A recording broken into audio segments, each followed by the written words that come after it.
যোৱা কেইদিন ধৰি ছাত্ৰ ছাত্ৰীসকলে মোক প্ৰশ্ন কৰি আছে যে এই বছৰ হাই সেকেন্ডাৰী চূড়ান্ত পৰীক্ষাত কিমান শতাংশ পোৱা ছাত্ৰ ছাত্ৰীক স্কুটি প্ৰদান কৰা হ'ব।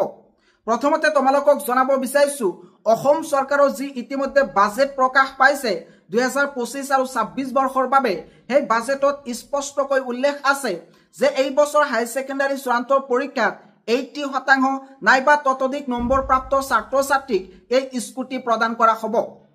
যোৱা বছৰলৈকে কেৱল মাত্ৰ 60% পোৱা ছোৱালীসকলক স্কুটি প্ৰদান কৰিছিল, অৰ্থাৎ ছোৱালীসকলে যদি হাই সেকেন্ডাৰী চূড়ান্ত পৰীক্ষাত কোনোমতে 60% পাইছিল তেওঁলোকক স্কুটি প্ৰদান কৰিছিল, আৰু যোৱা বছৰলৈকে ল'ৰাসকলৰ কাৰণে 75% আছিল। কিন্তু এই বছৰ এই নিয়মটো চেঞ্জ কৰিছে, এই বছৰ এই নিয়মটো সলনি কৰিছে। এই বছৰ 60 আৰু 75%ৰ পৰিৱৰ্তে 80% ধৰি দিছে।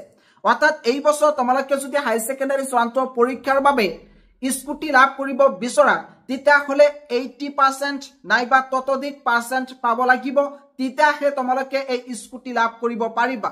অসম চৰকাৰৰ এই সিদ্ধান্তটো কেনেকুৱা হৈছে তোমালোকে এইটো ভিডিঅ'ত কমেন্ট কৰি জনাই দিবা। যোৱা বছৰলৈকে 60 আৰু 75% আছিল, কিন্তু এই বছৰ একেবাৰে 80% কৰি দিছে। যোৱা বছৰলৈকে স্কুটি যি ক্ৰাইটেৰিয়া আছিল সেয়া কেৱল মাত্ৰ আছিল 60% আৰু 75%। ইয়াৰ বাহিৰে কোনো ধৰণৰ ক্ৰাইটেৰিয়া নাছিল। কিন্তু যেতিয়া স্কুটি ডিস্ট্ৰিবিউচন কৰিবলৈ ষ্টাৰ্ট কৰিলে তেতিয়া অসম চৰকাৰে ক'লে যে অসমৰ বাহিৰত পঢ়ি থকা ছাত্ৰ ছাত্ৰীয়ে এই স্কুটি নাপাব। লগতে যিসকল ছাত্ৰ ছাত্ৰীয়ে JEE নাইবা নিটৰ কাৰণে কোচিং কৰি আছে তেওঁলোকে এই স্কুটি নাপাব। লগতে যিসকল ছাত্ৰ ছাত্ৰীয়ে হাই সেকেন্ডাৰী উত্তীৰ্ণ হোৱাৰ পিছত ডিগ্ৰীত এডমিশ্যন লোৱা নাই, কিবা কাৰণত তেওঁলোকে ষ্টাডি ডিসকণ্টিনিউ কৰিছে, তেওঁলোকে এই স্কুটি নাপাব। এনেকুৱা ধৰণৰ ক্ৰাইটেৰিয়া কিন্তু তেওঁলোকে প্ৰথমতে উল্লেখ কৰা নাছিল, কিন্তু যেতিয়া স্কুটি ডিস্ট্ৰিবিউচন কৰিবলৈ ষ্টাৰ্ট কৰিলে তেতিয়া এই ক্ৰাইটেৰিয়াবোৰ দি দিলে। গতিকে ইয়াৰ পৰা তোমালোকে এই বছৰ সাৱধান হ'ব পাৰা। যোৱা বছৰলৈকে কিন্তু ষ্টাডি ডিসকণ্টিনিউ কৰা নাইবা বহিৰাজ্যত পঢ়ি থকা শিক্ষাৰ্থীসকলক স্কুটি প্ৰদান কৰা নাই, কিন্তু কোচিং কৰা শিক্ষাৰ্থীসকলক স্কুটি প্ৰদান কৰিছে। কিন্তু পিছত অসমৰ মুখ্যমন্ত্ৰী ডক্টৰ হিমন্ত বিশ্ব শৰ্মাই এই নিয়মটো অলপ সলনি কৰিছিল।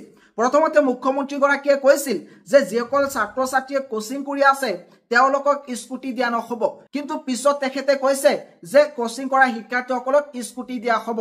কিন্তু যিসকলে ডিসকণ্টিনিউ কৰিছে ষ্টাডি তেওঁলোকক স্কুটি দিয়া নাই, আৰু যিসকল বহিৰাজ্যত পঢ়ি আছে তেওঁলোকক কিন্তু এই স্কুটি দিয়া নাই।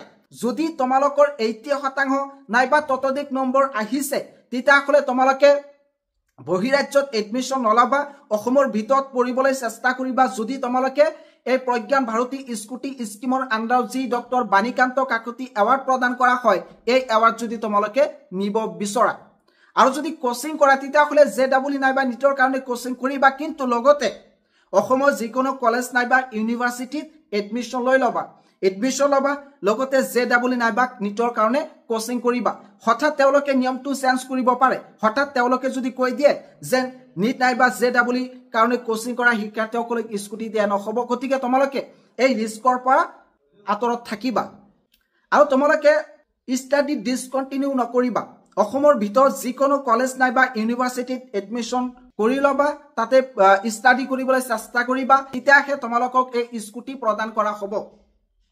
এই স্কুটিৰ বাবে যোৱা কেইটা বছৰ ধৰি ধাৰাবাহিকভাৱে এইটো চেনেলৰ জৰিয়তে নিউজ প্ৰভাইড কৰি আছো। যিসকল ছাত্ৰ ছাত্ৰীয়ে মোৰ এই চেনেলটো আগতেই ছাবস্ক্ৰাইব কৰি থৈছে তেওঁলোকে নিশ্চয় গম পায় যে এইটো চেনেলৰ জৰিয়তে সকলোতকৈ আগত আৰু অথেণ্টিক ইনফৰমেশ্যনবোৰ প্ৰভাইড কৰা হৈ আছে। কেতিয়া এই স্কুটিৰ মেৰিট লিষ্ট প্ৰকাশ পায়, কেতিয়া ডিস্ট্ৰিবিউচন কৰিব, ইয়াৰ এলিজিবিলিটি ক্ৰাইটেৰিয়াবোৰ কি কি, স্কুটিৰ কাৰণে কি কি ডকুমেণ্টছৰ প্ৰয়োজন হ'ব, ডিলাৰে কেতিয়া কল কৰিব, ডিলাৰে যদি কিবা কাৰণত কল নকৰে তেতিয়াহ'লে কি কি কৰিব লাগিব, ক'ত গৈ এই স্কুটিবোৰ ল'ব লাগিব, সবিশেষ কিন্তু একমাত্ৰ এইটো চেনেলৰ জৰিয়তে নিউজ প্ৰভাইড কৰি আহিছে। আৰু এই বছৰ কিন্তু তোমালোকে এনেকুৱা ধৰণৰ নিউজ পাবা, গতিকে পলম কিয়, এতিয়াই তোমালোকে চেনেলটো ছাবস্ক্ৰাইব কৰি থৈ দিয়া। অসমৰ ছাত্ৰ ছাত্ৰীসকলে একেবাৰে কম খৰচত B pharm, D pharm, pharm D, M pharm, BSc nursing, engineering, MBA, MBBS, agriculture, LLB, ANM, JNM এনেকুৱা ধৰণৰ বিভিন্ন কোৰ্চত পঢ়িব বিচাৰে। ইয়াৰ কাৰণে তোমালোকে এডমিশ্যন দুনিয়াৰ লগত যোগাযোগ কৰিব পাৰিবা।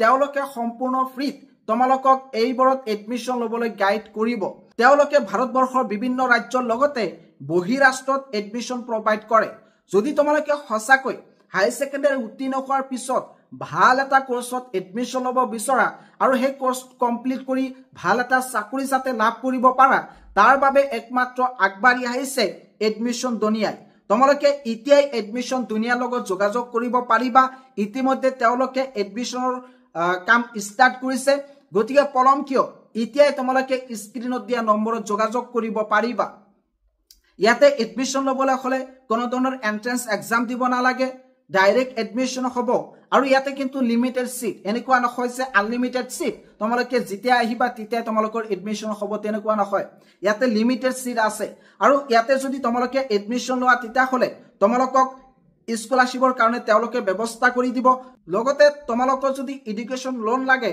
তেতিয়া হলে তেওঁলোকে সহায় কৰিব তেওঁলোকে সম্পূৰ্ণ গাইড কৰিব গতিকে পলম কিয় ইতিয়াই এডমিশ্যন দুনিয়াৰ লগত যোগাযোগ কৰিব পাৰা